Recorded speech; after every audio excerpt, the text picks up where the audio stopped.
ಕೆಲವು ದಿನಗಳಿಂದ ಸುರಿತಾ ಇರುವಂತಹ ಭಾರಿ ಮಳೆಗೆ ತರಕಾರಿ ಬೆಲೆಗಳು ಒಮ್ಮಿಂದೊಮ್ಮೆಲೆ ಗಗನಕ್ಕೆ ನೆಗೆದಿವೆ. ಹಬ್ಬ ಹರಿದಿನಗಳು ಕೊನೆಗೊಂಡ ಬಳಿಕ ದರ ಇಳಿಕೆ ಕಾಣ್ತಾ ಇದ್ವು. ಆದರೆ ಈ ಬಾರಿ ವಿಪರೀತ ಸುರಿದ ಮಳೆಯಿಂದಾಗಿ ದರ ಏರಿಕೆ ಕಂಡಿದೆ. ಮಂಗಳೂರು ಮಾರುಕಟ್ಟೆಗೊಂದು ಸುತ್ತು ಹಾಕೊಂಡು ಬರೋಣ.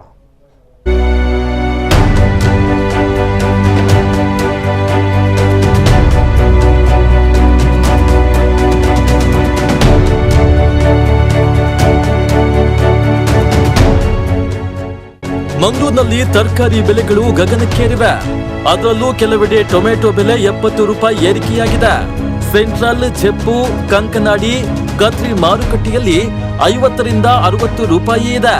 ಚೀಲ ಹಿಡಿದುಕೊಂಡು ಮಾರುಕಟ್ಟೆಗೆ ಹೊರಟ ಗ್ರಾಹಕನಿಗೆ ಶಾಕ್ ಹೊಡೆದಿದೆ. ಮಾರುಕಟ್ಟೆಯಲ್ಲಿ 25 ಕೆಜಿ ತೂಕದ ಬಾಕ್ಸ್ ಟೊಮೆಟೊ ಬೆಲೆ 1400ರವರೆಗೂ ಏರಿಕೆ ಆಗಿರುವುದರಿಂದ ರೈತರು ಟೊಮೆಟೊ ಬೆಳೆ ಪೋಷಣೆಗೆ ಹೆಚ್ಚಿನ ಗಮನವನ್ನ ನೀಡ್ತಾ ಇದ್ದಾರೆ. ಮಂಗಳೂರು ನಗರಕ್ಕೆ ಸಾಗಾಟವಾಗಿ ಗ್ರಾಹಕರ ಕೈಗೆ ತಲುಪುವ ವೇಳೆ 1750ರ ಗಡಿಯನ್ನ ದಾಟುತ್ತದೆ. ಇನ್ನು ಹಾಸನ, ಬೆಂಗಳೂರು ಭಾಗದಿಂದ ತರಕಾರಿ ಆಮದು ಆಗ್ತಾ ಇರುವುದರಿಂದ ದುಬಾರಿ ವೆಚ್ಚ ಎಂದು ಹೇಳಲಾಗ್ತಾ ಇದೆ. ಆದ್ರೆ ಇದೀಗ ಡೀಸೆಲ್ ಬೆಲೆ ಇಳಿಕೆ ಕಂಡ್ರೂ ದರ ಮಾತ್ರ ಇಳಿಕೆಯಾಗಿಲ್ಲ ಎನ್ನುತ್ತಿದ್ದಾರೆ ಗ್ರಾಹಕರು. ಕಳೆದ 15 ದಿನಗಳಿಂದ ಸುರಿತಾ ಇರುವ ಜಡಿ ಮಳೆಯಿಂದ ಟೊಮೆಟೊ ಹಾನಿಯಾಗಿದೆ. ಇದರ ಜೊತೆಗೆ ಕೊತ್ತಂಬರಿ ಸೊಪ್ಪಿನ ಬೆಲೆ 160, ಕ್ಯಾಪ್ಸಿಕಮ್ 140, ಬೆಂಡೆಕಾಯಿ 80, ನೀರುಳ್ಳಿ 45, ಬೀನ್ಸ್ 80, ಪಾಲಕ್ 80 ರೂಪಾಯಿಗೆ ಏರಿಕೆಯಾಗಿದೆ. ಇನ್ನು ತೆಂಗಿನಕಾಯಿ 45 ರಿಂದ 50 ರೂಪಾಯಿ ಇದೆ. ಈ ಬಾರಿ ಮಳೆಯಿಂದಾಗಿ ಕೃಷಿಗೆ ಹಾನಿ ಉಂಟಾಗಿದೆ. ದರ ದುಪ್ಪಟ್ಟಾಗಿದೆ. ನಾವು ದರ ಹೆಚ್ಚು ಮಾಡುವುದಿಲ್ಲ. ತರಕಾರಿ ತಂದಾಗ ನಮಗೆ ಅದರಲ್ಲೂ ನಷ್ಟ ಉಂಟಾಗುತ್ತದೆ. ಎಲ್ಲ ತರಕಾರಿ ಬೆಳೆ ದುಪ್ಪಟ್ಟಾಗಿದೆ. ವ್ಯಾಪಾರ ಮಾಡುವವರಿಗೂ ಏನಾದರೂ ಆದಾಯ ಬೇಕಲ್ಲ ಎಂದು ತಮ್ಮ ದಯನೀಯ ಅಳಲನ್ನ ತೋಡುತ್ತಾರೆ ಮಾರುಕಟ್ಟೆಯ ವ್ಯಾಪಾರಿಗಳು. ಪಂಡ ಬರ್ಸ ದಾಸೆ ಅದು ತರಕಾರಿ ಪೂರ ಆಲಾತುಂಡು. ಈ ಸತಿ ಬರ್ಸ ಬಂಡ ಕಂಟಿನ್ಯೂ ಬರ್ಸ ಬರೋದುಂಡು. ಅಂಚ ಈ ಸತಿ ಕಂಡಾಟ ಮಣಲಿಗೆ ಇಕ್ಕಿಂದ ರೇಟ್ ದಾಸೆ ಆತುಂಡು. 150 ರೂಪಾಯಿ ಮಣಲಿಗೆ ಆತುಂಡು. Tomato rate ದಾಸೆ ಆತುಂಡು. ನೀರು ರೇಟ್ ದಾಸೆ ಆತುಂಡು. ಕೃಷಿಗೆ ಪೂರ ನುವಾತೇರು ಎಂಕ್ 70% ದಾಸೆ ಬಂದಿದ್ದೆ. ಎಂಕ್ಲ ರೇಟ್ ಕಮ್ಮಿ ಅಣ್ಣ ಎಂಕ್ ರೇಟ್ ಕಮ್ಮಿ ಅನ್ಪುವ ದಾಸಿ ಅಂದ ದಾಸಿ ಅನ್ಪುವ ಎಂಕ್ಲ ಅನ್ನದಾಲ್ ತಿಕ್ಕೋಡತ್ತಿ ಇತ್ತ ಒಂಜಿ ಬಾಸ್ ಟೊಮೆಟೊಗೆ ಅಂತನ ಐನಿಗೆ ದಕ್ಕೆ ಇಕ್ಕೊಂಡು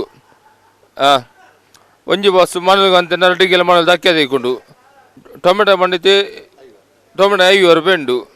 ಇತ್ತ ಒಂಜಿಗೆ ನೀರ್ಲಿ ಹೊತ್ತನೆ 15 ಕಿಲೋ 20 ಕಿಲೋ ನೀರ್ಲಿ ದಕ್ಕೆ ಇಕ್ಕೊಂಡು ಐಟು ಬರ್ಸ ಬಾತ ನೀರು ಬೋರ್ಂಡು ಹಾಲು ಹಾಕೊಂಡು ಎಂಕೆಲ ಮೂಲ 50 ರೂಪಾಯಿ ಮಾರು ಎಂಕಲು ಪನ್ನ ವೇಸ್ಟೇಜ್ ಕಾಣ ಟೊಮೆಟೊ ಬರ ಒಂಜಿ ಬಾಸ್ ಹೊತ್ತನ 10 ಕಿಲೋ ಹೋಗ್ಬುಂಡು.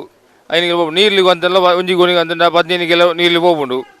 ನಾವು ದುಬೈನಲ್ಲಿ ಇದ್ದವರು ಇಲ್ಲಿಗೆ ಬಂದು ತರಕಾರಿಯನ್ನ ಖರೀದಿಸಿದಾಗ ನಮಗೆ ಶಾಕ್ ಆಗಿದೆ. ನಾನು ಇಲ್ಲಿ ತರಕಾರಿಯನ್ನ ಖರೀದಿಸಿದಾಗ ದುಬಾರಿ ಆಗಿದೆ.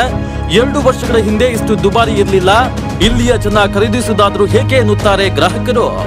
2 ವರ್ಷದಿಂದ ನಮಗೆ ಬರಲಿಕ್ಕೆ ಸಾಧ್ಯ ಆಗಲಿಲ್ಲ. ಯಾಕಂದರೆ ಈ ಕೊರೋನಾದಿಂದ ಬರಲಿಕ್ಕೆ ಆಗಲಿಲ್ಲ.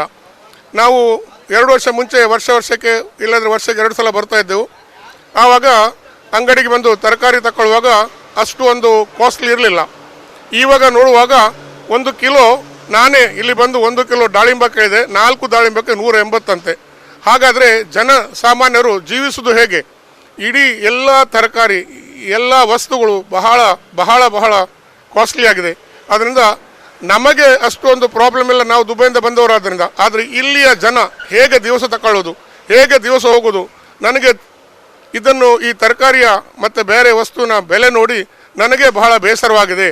ಆದ್ದರಿಂದ ಈ ಎಲ್ಲ ವಸ್ತುಗಳ ಬೆಲೆಯನ್ನು ಕಮ್ಮಿ ಮಾಡಬೇಕಂತ ನಾನು ವಿನಂತಿಸುವುದು. ನಮ್ಮ ಗೌರ್ಮೆಂಟ್ ಅದರ ನಡುವೆ ಸ್ವಲ್ಪ ಯೋಚನೆ ಮಾಡಲಿ ಅಂತ ನಾನು ವಿನಂತಿಸುವುದು ಅಷ್ಟೇ. ಎಸ್, ಒಟ್ಟಿನಲ್ಲಿ ಮಾರುಕಟ್ಟೆ ದರ ಇಳಿಕೆಯಾದ್ರೆ ಬಡ ಹಾಗೂ ಮಧ್ಯಮ ವರ್ಗದ ಮಂದಿ ಸ್ವಲ್ಪ ನಿರಾಳರಾಗ್ತಾರೆ. ಒಂದೆಡೆ ಮೀನು ಮಾಂಸದ ದರವು ದುಪ್ಪಟ್ಟಾಗಿದ್ದು ತರಕಾರಿಯತ್ತ ಜನರ ಒಲವು ಸಹಜವಾಗಿ ಹೆಚ್ಚಿರುತ್ತದೆ. ಡೀಸೆಲ್ ಬೆಲೆ ಇಳಿಕೆ ಕಂಡಿದ್ರಿಂದ ದರವು ಇಳಿಕೆಯನ್ನ ಕಾಣಬೇಕಾಗಿದೆ. ಈ ನಿಟ್ಟಿನಲ್ಲಿ ದಲ್ಲಾಳಿಗಳು ಗಮನ ಹರಿಸಬೇಕಾಗಿದೆ. ಅವಿನಾಶ್, ನಮಗುಲ್ಲ, ನ್ಯೂಸ್ 24/7 ಮಂಗಳೂರು.